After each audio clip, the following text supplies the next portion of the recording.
Hello friends, welcome to History Simplified for IAS. Today we will discuss about post-Mauryan art and architecture. इसके अंदर हम sculpture से related जो school of arts हैं उनको discuss करेंगे which will include Gandhar school of art, then Mathura school of art and then Amravati school of art. इसके अलावा हम लोग स्तूपास, केव्स और पोस्ट मौर्यन लिटरेचर के बारे में डिस्कशन करेंगे। So will start with Gandhar school of art. Gandhar art is an art of sculpture making, including ideas from Greek and Indian art in the northwestern parts of India, attaining its peak between 1st and 6th century AD. तो यहाँ पे definition में सबसे important चीज क्या है? एक तो ये स्कल्पचर मेकिंग आर्ट है, दूसरा इसमें मेजरली ग्रीक और इंडियन आर्ट के आइडियाज हैं। और कहाँ पे इमर्ज हुई? North western parts of India between 1st and 6th century AD. Then Gandhar art shows influence of Indian, Bactrian, Parthian and Greco Roman styles. ये सब ने इसको आर्ट को इन्फ्लुएंस किया। The themes of the sculptures are prominently Buddhist, specially Buddha and Bodhisattvas. तो majorly इसमें Buddhist theme ही जो है स्कल्पचर, ये स्कूल की मेनली थीम बुद्धिज्म से रिलेटेड है। Then stucco as well as black stone were used by the artist. तो stucco हो गया जो प्लास्टरिंग का मटेरियल था, that is known as stucco, और ब्लैक स्टोन इसमें यूज हो रहा था साथ में। तो ये गांधार स्कूल ऑफ आर्ट की एक फीचर है कि स्टुको और ब्लैक स्टोन का यूज हो रहा था। Then Greco Bactrian style is evident in the realistic portrayal. तो पहली चीज हो गई कि रियलिस्टिक पोर्ट्रेल है of human figures with distinguished muscles, transparent garments and expression of emotions. ये कुछ इसके फीचर्स हो गए। Then images of Buddha were produced in standing and cross leg seated position. तो दोनों तरह की पोजीशन में, एक तो स्टैंडिंग पोजीशंस में भी हमें इनके स्कल्पचर्स मिलते हैं, देन क्रॉस लेग्ड जो सीटेड पोजीशन है उसके अंदर भी हमें इनके स्कल्पचर्स मिलते हैं। तो ये कुछ स्कल्पचर्स हैं जो हमें मिलते हैं जो अलग अलग पोजीशंस हैं। एक तो अभय मुद्रा होगी, ध्यान मुद्रा, देन धर्म चक्र मुद्रा एंड भूमि स्पर्श मुद्रा। ये सारे सीटेड पोजिशन है। देन इसके अलावा स्टैंडिंग पोजिशन में भी स्कल्पचर्स हमें मिलते हैं। Then rich carving, wavy hairs, halo and elaborate ornamentation were primarily Hellenistic features. ये सारे ग्रीक फीचर्स इसके अंदर दिखाई देते हैं कि रिच कार्विंग दिखाई दे रही है, दूसरा हेयर्स जो है वो वेवी है, देन हेलो तो है लेकिन वो डेकोरेटेड नहीं है, देन ऑर्नामेंटेशन का भरपूर इस्तेमाल किया गया है। तो ये सारी चीजें हेलेनिस्टिक फीचर में मानी जाती हैं। देन रोमन ट्रेडिशन में से क्या आ रहा है? एंथ्रोमॉर्फिज्म। तो ह्यूमन फिगर में बुद्धा को दिखाया जा रहा है, that itself is coming from the Roman traditions. Then some motifs and techniques in the sculptures are borrowed from Roman art. The draping of robes on Buddha is also influenced by the Roman art. तो Roman emperors या Roman gods को जब वहां के sculptures में दिखाया जाता था तो उनको ये रोब्स ड्रेप करके दिखाया जाता था। तो वो रोब्स ड्रेपिंग जो है, इसलिए हम बोल रहे हैं कि रोमन आर्ट से इन्फ्लुएंस होकर बुद्धा के ऊपर यूज किया गया in Gandhara school of art. Then ये मेन सेंटर्स हो गए बुद्धा स्कल्पचर जहां पे हमें मिलते हैं। पहला तो हो गया बामिया, देन हद्दा एंड देन तक्षशिला। ये इंपॉर्टेंट साइट्स हैं जहां से बुद्धा के फाइनेस्ट एग्जांपल स्कल्पचर्स के मिलते हैं फ्रॉम गांधार आर्ट। देन ये पोजिशंस जो हैं हमने पहले देखी। अभय मुद्रा क्या है? Gesture of fearlessness. ये वाली जो पोजिशन है this is known as Abhay mudra. Then दूसरी होगी Dhyan mudra, that is meditation, so this is the meditation pose. Then third is Dharma Chakra मुद्रा एंड देन हो गई भूमि स्पर्श मुद्रा। जब ये एनलाइटनमेंट लिया है तो earth is like a witness of this enlightenment, that is known as Bhumi Sparsha Mudra. इसके बाद आप आते हैं मथुरा स्कूल ऑफ आर्ट पे। So Mathura school of art developed around Mathura area from 2nd century BC and lasted till 4th to 5th century AD। तो ये around 600 to 700 years तक ये मथुरा के आसपास एरियाज के अंदर ये फ्लरिश हुई। Art was patronized by Indo Scythians, that means Shaka rulers, then Kushanas and then Gupta rulers. Themes from Buddhism, Jainism and Hinduism have been taken. तो जैसे कि गांधार स्कूल ऑफ आर्ट में मेजर फोकस बुद्धिज्म के ऊपर रहा, मथुरा स्कूल ऑफ आर्ट में Buddhism, Jainism और Hinduism तीनों से थीम्स को लिया गया। And then this school developed indigenously.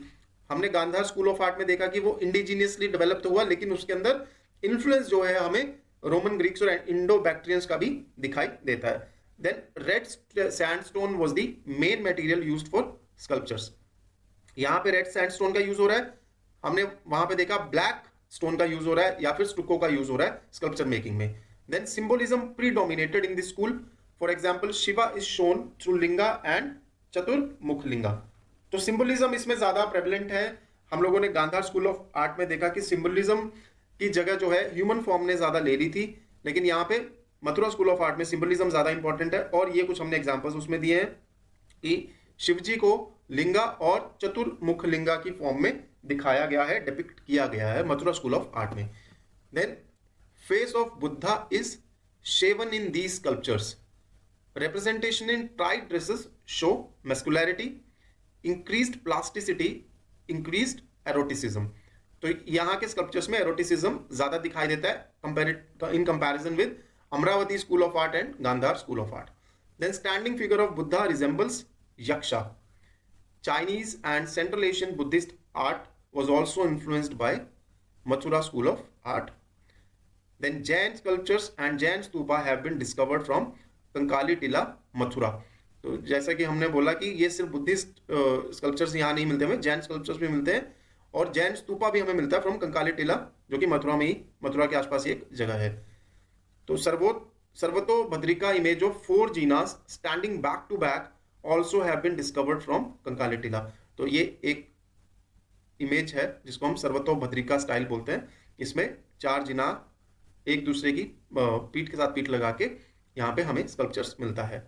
तो इसमें देख लीजिए ये है, ये काइंड ऑफ सर्वतो भद्रिका, ये एग्जैक्टली सर्वतो भद्रिका नहीं है ये, और उसमें क्योंकि स्टैंडिंग पोजीशन ज्यादा दिखाई गई है तो इसमें ये सिटिंग पोजीशन में है। तो ये भी सिमिलर है उससे, और इसमें भी 4 जिना का जो है इसमें डिपिक्शन दिया गया है। देन ये मथुरा आर्ट में बुद्धा का डिपिक्शन यहाँ पे दिखाया गया इस वाले स्कल्पचर के अंदर। Then Brahmanical deities such as Vishnu, Kubera, Shiva and Kartikeya are represented. तो हिंदू जो है डेटीज को भी इसके अंदर, ब्राह्मणिकल डेटीज को भी दिखाया गया जिसमें विष्णु, कुबेर, शिवा और कार्तिकेय ज्यादा इंपॉर्टेंट हैं। देन ये देखिए, ये भी कंकाली टीला का ही है। इसमें सेमी ह्यूमंस जो है they are worshipping this stupa, ये भी जैनिज्म से रिलेटेड है। ये सेमी ह्यूमंस देख लीजिए, यहाँ पे सेमी ह्यूमंस है, they are worshipping this stupa. तो ये कंकाली टीला में मिला है। Then coming to Amravati school of art, it flourished between 200 BC and 200 AD। तो that mean second century BC से लेके सेकंड सेंचुरी AD तक अमरावती स्कूल ऑफ आर्ट जो है फ्लरिश हुआ था। It was patronized by Satavahanas and Ikshvakus. Marble like white limestone sculptures. तो ये मार्बल लाइक है, ये मार्बल नहीं है। तो मार्बल लाइक व्हाइट लाइमस्टोन का यूज किया जा रहा था जो कि मार्बल की तरह दिखता था। Buddha is mostly represented through symbols. यहां पे भी सिंबल्स का ही ज्यादा यूज किया गया है। और इसमें एक और इंपॉर्टेंट चीज है, इसमें आर्ट ऑफ नैरेटिव यूज की गई है। तो आर्ट ऑफ नैरेटिव मीन्स क्या है कि जो भी स्कल्पचर का एक ग्रुप है, that group is trying to show a story. तो each medallion seems to be telling a story. For example Buddha taming an elephant. तो बुद्धा एलिफेंट को टेम कर रहे हैं, ये एक स्टोरी के रूप में, एक नरेशन करके ये स्कल्पचर्स में दिखाया गया है। ये देख लीजिए, ये एक और इसमें स्टोरी बताई जा रही है, that is the great departure. जब गौतम बुद्धा ने अपना घर छोड़ा टू अटेन एनलाइटनमेंट, वो वाला यहाँ पे डिपिक्शन दिया गया है। This is also in the form of narration. The themes are from Buddha's life and Jataka tales. The curly hairs of Buddha in this are influenced by the Greeks। तो इसमें भी ग्रीक इन्फ्लुएंस हमें थोड़ा बहुत दिखाई देता है, जो कि बुद्धा के कर्ली हेयर्स जैसे कि एक एग्जांपल हो गया इसमें। Then plants and animals are also shown in narrative art. ये भी एक थोड़ा सा अलग डिफरेंस आता है कि अमरावती स्कूल ऑफ आर्ट में प्लांट्स और एनिमल्स को भी डिपिक्ट किया गया है। तो इसमें डिफरेंसेस क्या है बाकी दोनों स्कूल से? पहला तो इसमें व्हाइट लाइमस्टोन का यूज हो रहा है। देन दूसरा सिंबोलिज्म तो है ही इसमें, जो कि गांधार स्कूल में नहीं है, but it is there in Mathura school. Then art of narrative Amravati school of art में दिखाया जा रहा है। देन प्लांट्स और एनिमल्स का डिपिक्शन भी नैरेटिव आर्ट के अंदर किया जा रहा है। Then we will go through stupas. तो स्तूपास के बारे में देख लेते हैं। ये स्तूपास हमने मौर्यन जो आर्किटेक्चर था उसमें भी स्तूपास को हम लोगों ने पहले डिस्कशन किया है। सो वहां पे स्तूपा का आर्किटेक्चर हमने डिस्कस किया था, तो उसका लिंक मैं वीडियो में प्रोवाइड कर दूंगा। आप चाहें तो डिस्क्रिप्शन बॉक्स में से वो लिंक देख के आप लोगों को वीडियो में से स्तूपा के आर्किटेक्चर के बारे में देख सकते हैं। सो यहाँ पे देखते हैं कि स्तूपा के आर्किटेक्चर में क्या डेवलपमेंट हुई थी इन पोस्ट मौर्यन पीरियड। तो archaeological remains of stupas and caves have been discovered. Stupa began as a pre-Buddhist burial mound, but by the time of Ashoka it was mostly related to Buddhism. ये हम लोगों ने पहले भी discuss किया है। It was a hemispherical dome built over the relics of Buddha or a sanctified monk or a sacred text. Then earliest surviving railings, ये नई चीजें हैं। Earliest surviving railings are from Bharhut from 2nd century BC. Then Sanchi Stupa was renovated and enlarged. Amravati stupa was completed by 2nd century AD। तो ये भरूच के बारे में देख लिया कि सबसे पहली जो रेलिंग्स हमें मिलती हैं जो सरवाइव कर रही हैं अभी भी, वो भरूच में मिलती है और वो 2nd century BC में डेट की गई है। देन सांची स्तूप को भी रेनोवेट किया गया, इस समय एनलार्ज भी किया गया, एंड अमरावती स्तूपा का भी कंस्ट्रक्शन किया गया। तो एक बार आप इसका कंस्ट्रक्शन फिर से देख लीजिए ताकि हम लोग इसमें डिस्कशन में थोड़ी आसानी हो जाएगी। तो ये वाला जो पार्ट है इसका, ये तोराना हो गए, ये वाला पार्ट तोराना है ये, एंड दिस इज रेलिंग वेदिका, और ये मेधी हो गई। तो मेजर फोकस हमारा इसमें तोराना और वेदिका के ऊपर ही रहेगा। Then this is stupa dome which is known as anda, ये हार्मिका हो गया, और हार्मिका के ऊपर ये pillar Yashti, and these are Chhatras. Bharhut Stupa से शुरू करते हैं। Bharhut Stupa is located in Satna district MP। तो MP में लोकेटेड है। The stupa was initially constructed by Ashoka. Stupa has the oldest surviving railing constructed by the Shungas. ये हमने देखा पहले, तो शुंगास ने इसको कंस्ट्रक्ट करवाया था। Now kept at Indian Museum in Kolkata. A king named Dhanabhuti was the most prominent donor. तो धानाभूति का हमें पता नहीं है कि किस डायनेस्टी से बिलोंग करता था, लेकिन इसकी इंस्क्रिप्शन वहां से मिली है, and he is considered as the most prominent donor for Bharhut stupa. Then Buddha has been represented in symbolic form.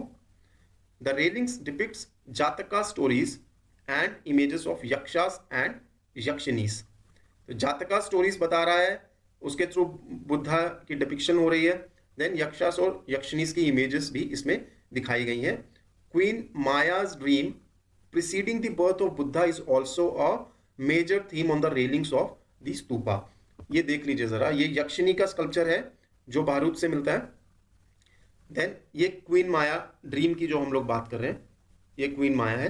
तो ये dream preceding the birth of Buddha, ये इसमें डिपिक्ट किया गया है। देन ये एक ग्रीक सोल्जर का स्कल्पचर है, सॉरी ये ग्रीक स्कल्पचर नहीं है, ग्रीक सोल्जर का स्कल्पचर है जो भारूच में मिलता है। तो a Greek warriors is also depicted on a pillar of the vedika. तो वेदिका जो भारूच स्तूपा से मिली है उसके ऊपर डिपिक्शन इनका वॉरियर का किया गया है। तो वेदिका क्या हो गई? वेदिका हो गई उसकी railing. Then Sanchi stupa. Sanchi stupa was originally commissioned by Ashoka but was vandalized by Pushyamitra Shunga. अगर याद हो, जब हम शुंगा डायनेस्टी के बारे में डिस्कशन कर रहे थे तो उस समय हम लोगों ने इसके बारे में एक बार बात की थी कि पुष्यमित्र शुंगा ने काफ़ी सारे उस समय जो कंस्ट्रक्शंस थे बुद्धिज्म से रिलेटेड उनको डिस्ट्रॉय किया था और बुद्धिस्ट को परसिक्यूट भी किया था। Then it was rebuild by Agnimitra Shunga. Agnimitra Shunga जो इसका पुत्र था पुष्यमित्र का, उसने इसको रीबिल्ड कराया and was enlarged and decorated by Satavahanas. Satavahanas ने इसको डेकोरेट भी किया और एनलार्ज भी किया। Then railings were added during Shunga period. Buddha is represented by symbols narrating events of his life and his previous births, that means जातका स्टोरीज में से previous birth और बाकी जो उनकी लाइफ में इवेंट्स हुई उसको भी इसमें रिप्रेजेंट किया गया है। Then motifs such as elephants, lions, lotus and ganas were used. देख लेते हैं इसमें, ये सांची स्तूप का एक तोराना है। इस तोराना के अंदर ये डिपिक्शन देखिए, ये लायन की इसमें एक स्कल्पचर बना हुआ है। देन यहाँ पे एक एलिफेंट का स्कल्पचर बना हुआ है, ये देख लीजिए एलिफेंट के स्कल्पचर्स हैं, ये लायन के स्कल्पचर्स यहाँ पे मिलते हैं हमें। ये तोराना है सांची स्तूपा का। एंड देन ये है गनास, ये जो स्कल्पचर्स बनाए गए हैं ये गनास के स्कल्पचर्स हैं। They are supporting these horizontal beams. Then ये शालाभंजी का यक्षिनी का पोर्ट्रेल है, सॉरी उनका स्कल्पचर है। तो शालाभंजी का Yakshini sculpture represents fertility and abundance of nature. तो जो लास्ट हमने स्कल्पचर देखा, तो ये जो गणास जो इसमें मेंशन किए गए हैं, बाद में ये शैविज्म के साथ भी एसोसिएट पाए गए। ठीक है। Then coming to caves, caves were used as place of worship और चैत्यास और dwellings as viharas by the monks. तो सिर्फ बुद्धिस्ट मॉन्क्स नहीं, जैनस द्वारा भी ये यूज किए गए, देन आजीविकास द्वारा भी, और बाद में ब्राह्मण्स द्वारा भी इसको यूज किया गया।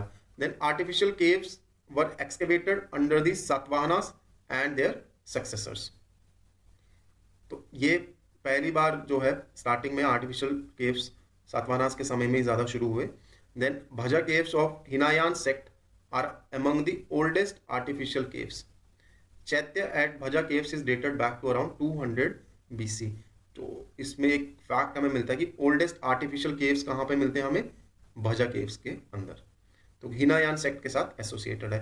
Then Karle caves associated with Mahasanghika sect of Buddhism are more ornate and elaborate, having a rectangular entrance leading to Chaitya Hall। तो जब हमने मौर्यन जो आर्किटेक्चर था उसके अंदर केव्स के आर्किटेक्चर को थोड़ा समझने की कोशिश की थी, तो उसमें हमने कुछ इमेजेस देखी थी जिसमें हमने इसके स्ट्रक्चर के बारे में डिस्कशन किया था, लाइक सुदामा केव्स के स्ट्रक्चर के बारे में डिस्कशन किया था।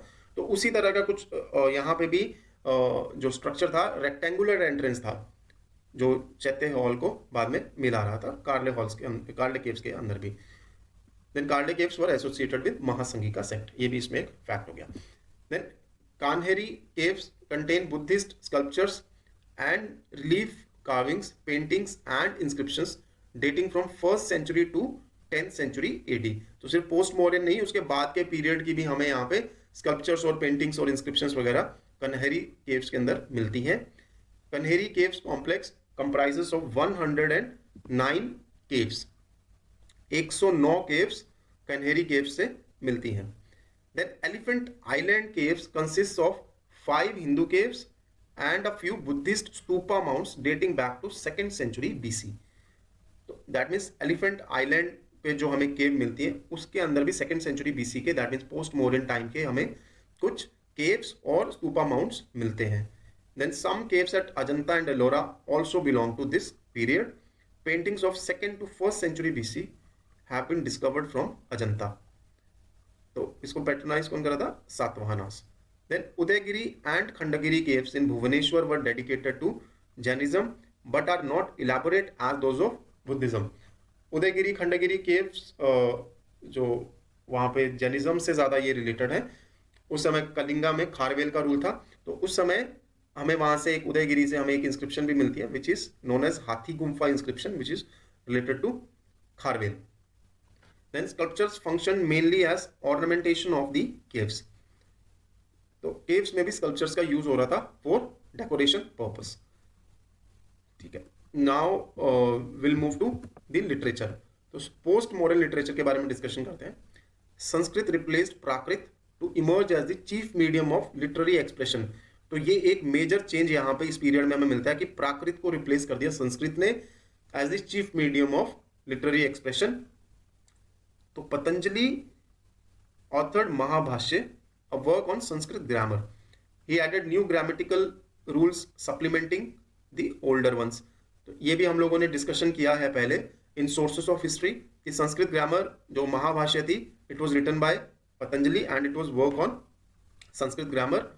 Then Manusmriti, composed between 200 BC to 200 AD, was an influential law book which framed laws to keep Varna system relevant in the society। तो from time to time discussion के अंदर मनुस्मृति का जिक्र आता है, तो उसमें हम लोग यही करते हैं कि वर्ना सिस्टम को इंटैक्ट करने के लिए मनुस्मृति यूज की जा रही थी एंड कि वर्ना सिस्टम रेलेवेंट रहे और इसको ज़्यादा थ्रेट ना हो, इसीलिए मनुस्मृति ने किस तरीके से जो यवनास थे या फॉरेनर्स जो इंडिया में आए थे उनको कैसे इन्होंने वर्ना सिस्टम का पार्ट बनाया, वो हमें सब मनुस्मृति का रेफरेंस लेके हम लोग इसमें कई बार डिस्कस कर चुके हैं। देन नाट्य शास्त्र रिटन बाय सेज भारता was the first important work on dance, music and drama. तो इससे रिलेटेड है ये डांस, म्यूजिक और ड्रामा से नाट्य शास्त्र written by Sage Bharat. Then Hala composed Gatha Saptasati, a collection of 700 poems in Maharashtri Prakrit. So Hala, who was a Satvahana ruler, he authored Gatha Saptasati. तो इसका language जो है संस्कृत नहीं है, इसकी लैंग्वेज महाराष्ट्री प्राकृत है. So it is a form of Prakrit. Then Ashwagosha wrote biography of Buddha, which is Buddha Charitra, probably the earliest Sanskrit poetry work. तो अश्वघोषा ने ये लिखा है और इसको हम मानते हैं कि शायद ये संस्कृत में पहला पोएट्री वर्क है, या मे बी सर्वाइविंग जो उस समय का है वो पहला पोएट्री वर्क है, विच इज बुद्ध चरित्र. इट इज अ बायोग्राफी और a eulogy of Buddha. Then he also composed Saundarananda. Bhasa wrote Swapnavasavadattam, a romantic play which is considered as the oldest surviving play in Sanskrit. Then Charak Samhita, consisting of 8 books, dealt with human anatomy, use of herbs in medicine system and nutrition and diet, etc. तो चरक संहिता एक medical treaties है. Then Sushruta संहिता भी medical के ऊपर ही book लिखी गई है. तो सुश्रुत संहिता में क्या है, ये भी ह्यूमन एनाटॉमी के बारे में बात करता है, देन मेडिसिनल हर्ब्स के बारे में बात करता है, और सर्जरी के बारे में भी इसमें इंफॉर्मेशन मिलती है, इंक्लूडिंग कैटरैक्ट सर्जरी. तो ये सुश्रुत संहिता में हमें ये सारी इंफॉर्मेशन मिलती है. तो सर्जरी एक मेजर फोकस है सुश्रुत संहिता में, जो चरक संहिता में नहीं है. Then more than 80 inscriptions in Brahmi script are discovered from Jain and Buddhist caves in Madurai area. Sangam literature also developed in this period which grew independently of the Sanskrit traditions. हालांकि संस्कृत ट्रेडिशन से इंडिपेंडेंट तो ग्रो किया इसने, लेकिन फिर भी जो काफी ज्यादा ब्राह्मण थे वो नॉर्थ इंडिया से साउथ इंडिया की तरफ उन लोगों ने माइग्रेट किया था, तो उनका इन्फ्लुएंस जरूर संगम लिटरेचर के ऊपर रहा.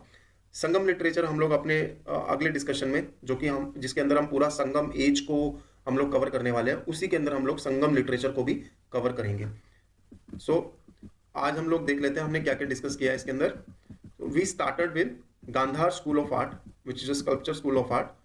तो गांधार स्कूल ऑफ आर्ट में हम लोगों ने डिस्कशन किया कि गांधार स्कूल ऑफ आर्ट किस किस दूसरे आर्ट से, दूसरे जगह के आर्ट से इन्फ्लुएंस था और उसके फीचर्स क्या थे, एंड देन कौन कौन से प्लेसेस पे वो गांधार स्कूल ऑफ आर्ट ज़्यादा पॉपुलर था, ज़्यादा जहाँ से हमें साइट्स मिलती हैं.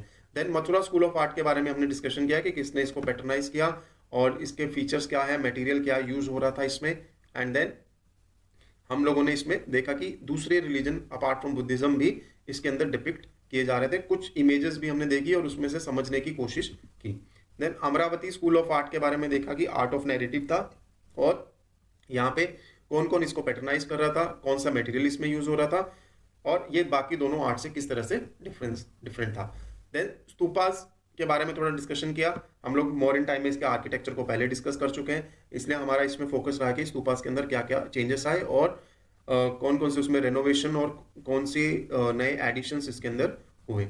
और थोड़ा सा इसको समझने के लिए हमने भारूत स्तूपा और देन सांची स्तूपा भी डिस्कस किया.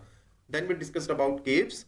तो केव्स किस पर्पस के लिए यूज हो रहे थे और नए केव्स इस पीरियड के अंदर हमें कौन कौन से मिलते हैं, जिसके अंदर हमने भाजक caves, Karle caves, Kanheri caves and then Elephant Island caves के बारे में डिस्कशन किया.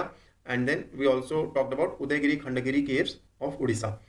तो इसमें एक चीज का ध्यान रखिए, जो एलिफेंटा या एलिफेंट आइलैंड के बारे में बोलेंगे, एलिफेंटा केव्स बोलेंगे, इट इज डिफरेंट फ्रॉम हाथी गुम्फा. तो हाथी गुम्फा इंस्क्रिप्शन है विच इज इन उदयगिरी हिल या उदयगिरी केव्स में हमें मिलती है, और एलिफेंट आइलैंड जो है that is near to Mumbai in Maharashtra. So ये दोनों डिफरेंट जगह है.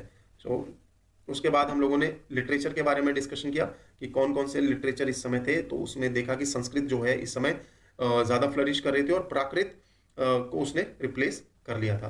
तो इसमें हमने देखे अलग अलग तरह के जो वर्क पोस्ट मॉडर्न लिटरेचर में जो मेजर वर्क किए गए लिटरेचर के अंदर वो कौन कौन से थे, एंड उसके अंदर हमने ये जो साइंटिफिक वर्क है उसके बारे में भी देखा. एंड देन संगम लिटरेचर भी, जो हम लोग अगले सेशन में डिस्कस करने वाले हैं, उसके बारे में थोड़ी सी बात की.